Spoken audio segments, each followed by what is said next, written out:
10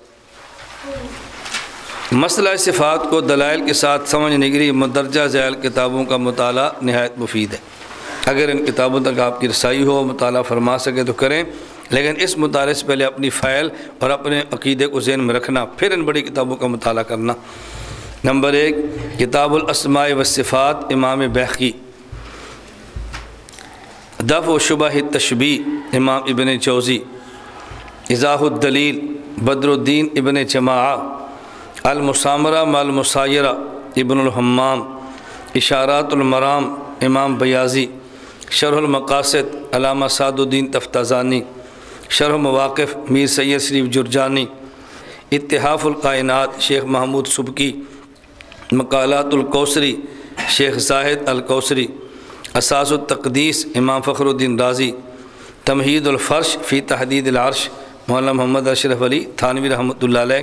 یہ تمہید الفرش فی تحدید العرش یہ امداد الفتاویٰ کے اندر بھی وہاں موجود ہے، آپ اس میں اس کو دیکھ سکتے ہیں اور پڑھ سکتے ہیں۔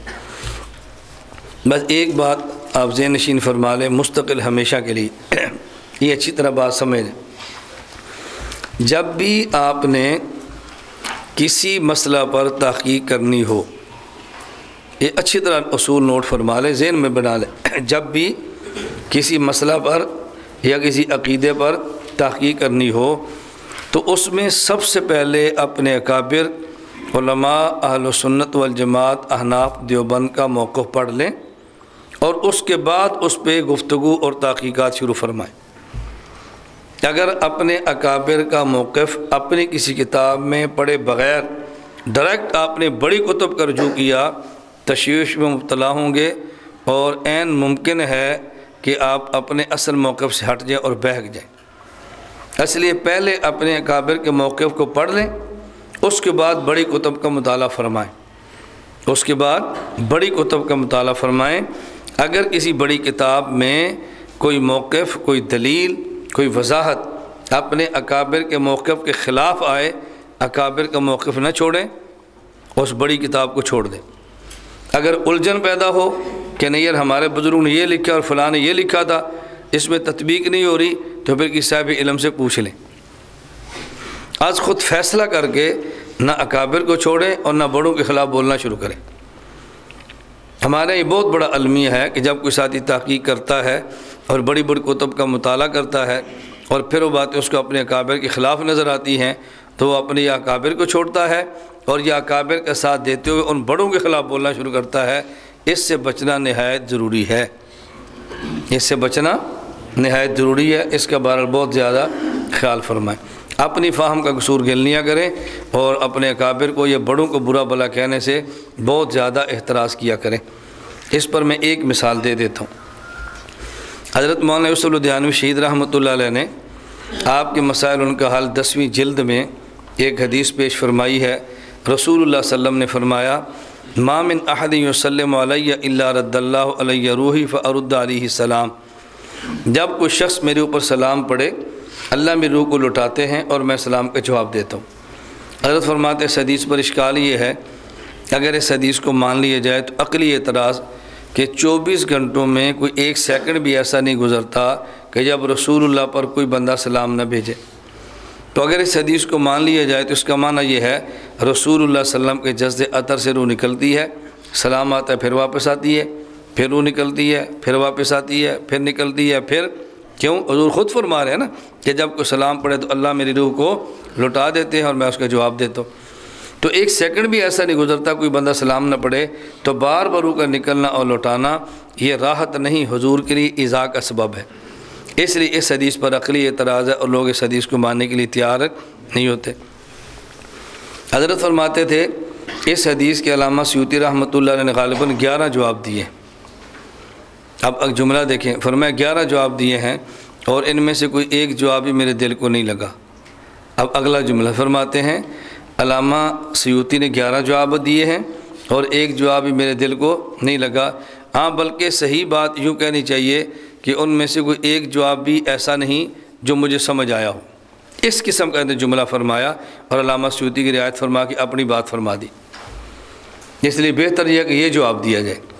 اب اگر کوئی ہم جیسا ہوتا تو کہتا علامہ سیوطی نے بڑی زور لگائی ہے، بہت زور لگا ہے، لیکن سیوطی سے جواب بڑا نہیں ہے، لہذا میں جواب دیتا ہوں۔ حضرت نے یہ نہیں فرمایا، بات سمجھ آ گئی ہے، یہ نہیں فرمایا، جواب دے دیا، اور سیوطی کے جوابات کو رد بھی نہیں فرمایا، یہ فرمایا صحیح بات یہ ہے کہ مجھے ان میں کوئی جواب سمجھ نہیں آیا اور بہتر جواب یہ ہے۔ تو دیکھو دونوں کی رعایت فرما دی ہے۔ حضرت نے اس کا جواب کیا دیا ہے؟ یا تو اس کا جواب دیتے ہیں وہ عالم اور ہے اور یہ عالم اور ہے، اس عالم کو اس عالم پر قیاس نہیں کرنا چاہیے۔ حضرت نے اس کا خلاصہ جواب کا یہ ہے کہ یہاں کا عالم اور ہے، وہ عالم اور ہے، برزخ کے معاملات الگ ہے، دنیا کے الگ ہے۔ یہ ہم نے دنیا کا معاملہ دیکھا تو سمجھا وہاں بھی تکلیف ہوتی ہے، حالانکہ وہ معاملہ الگ ہے اور یہ معاملہ الگ ہے۔ اور کوئی ہم سے پوچھے تو ہم کہتے ہیں، حضرت مدنی رحمۃ اللہ علیہ کے جواب ہمیں اس سے بھی زیادہ پسند آتا ہے، شیخ الاسلام مولانا مدنی کا جواب اس سے بھی زیادہ دل کو لگتا ہے۔ اور فرماتے ہیں کہ عربی زبان میں ردن کا صلہ کبھی اعلیٰ آتا ہے، کبھی الا آتا ہے۔ ردن کے بعد کبھی اعلیٰ آتا ہے، کبھی الا۔ اگر ردن کا صلہ اعلیٰ آئے تو معنی ہوتا ہے متوجہ کرنا، اگر ردن کا صلہ الا آئے تو معنی ہوتا ہے لٹانا۔ اور اس حدیث میں صلہ الا نہیں ہے، اعلیٰ ہے۔ ما من احد یسلم علی الا رد اللہ علی روحی، تو یہاں روح کا نکلنا لٹانا مراد ہی نہیں ہے، بلکہ مطلب جب کوئی امتی سلام کرتا ہے اللہ میری روح کو متوجہ فرماتے ہیں اور میں جواب دے دیتا ہوں۔ تو اشکال تو اس پتہ ہے کہ روح نکلتی ہے پھر آتی ہے تو تکلیف ہوگی، تو انہوں نے روح نکلنے اور لٹانے کا مسئلہ ہی ختم کر دیا کہ اس مراد روح کا لٹانا ہے ہی نہیں بلکہ روح کا متوجہ فرمانا ہے۔ اب دیکھو کتنا پیارا جواب ہے، لیکن ہم کسی جواب کو یہ نہیں کہتے یہ ٹھیک نہیں، یہ مناسب نہیں ہے۔ تو اس لیے ہمیں اپنے اکابر کے بارے میں بہت زیادہ محتاط رہنا چاہیے۔ اگر اللہ موجود بلا مکان ہے تو ہمارا اہل سنت کا عقیدہ کہ حضور صلی اللہ علیہ وسلم نے اللہ پاک کو عرش پر دیکھا ہے، اور رؤیت کے لیے تو جسم ضروری ہے، حالانکہ اللہ پاک جسم سے پاک ہے۔ بات وہی ہے نا کہ جیسے ہم کہتے ہیں دیکھنے کے لیے تو آنکھ ضروری ہے، حالانکہ اللہ آنکھ سے پاک ہے، پھر دیکھ کیسے لیتے ہیں؟ سننے کے لیے تو کان ضروری ہے، تو اللہ پاک سن کیسے لیتے ہیں؟ بات سمجھ آ گئی ہے؟ اور حدیث پاک میں ایک حدیث میں حضور نے فرمایا رأیت النور الاعظم، میں نے نور اعظم کو دیکھا ہے۔ تو نور کا جسم تو نہیں ہوتا، باقی وہ کیسے تھا؟ بلا کیف تھا۔ ہم بھی ایمان لاتے ہیں، حضور پاک بھی ایمان لاتے ہیں۔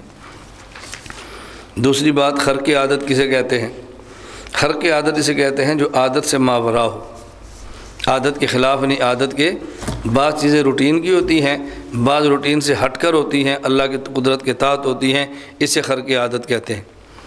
میں سمجھانے کے لیے کہتا ہوں کہ اللہ کے نظام دو ہیں، ایک نظام عمومی ہے، ایک نظام خصوصی ہے۔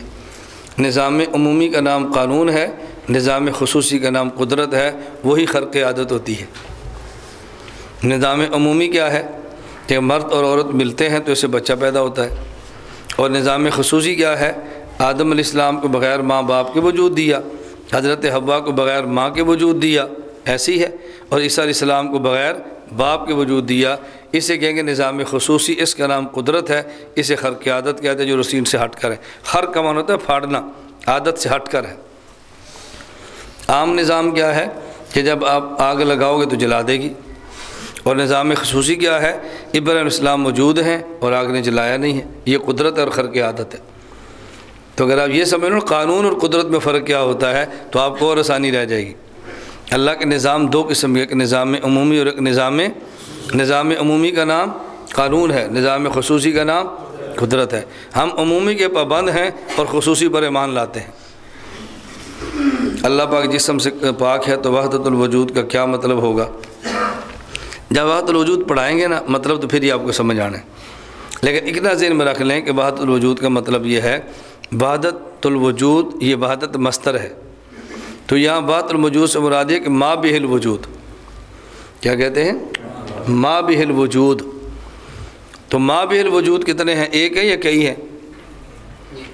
جس سے دنیا کو وجود ملا وہ کتنے ہیں؟ ایک ہے۔ تو وحدت الوجود کا معنی ہوتا ہے وحدت ما بہ الوجود۔ وجود یہ کیا ہے؟ یہ مصدر ہے، مشتق ہے، مشتق منہ ہے، جامد ہے، یہ حق ہے کیا؟ تو وجود یہ مصدر ہے، نہ اس میں جامد ہے اور نہ مشتق ہے، بلکہ یہ مصدر ہے، اور مصدر کا معنی اعتباری ہوتا ہے جس کا خارج میں وجود نہیں ہوتا، اس لیے کہتے ہیں وحدت الوجود سے مراد یہ ہے کہ ما بہ الوجود، تو جس سے دنیا کو وجود ملا ہے وہ کتنے ہیں؟ ایک ہے نا، اسی کا نام وحدت ہے۔ بات سمجھ آ گئی ہے؟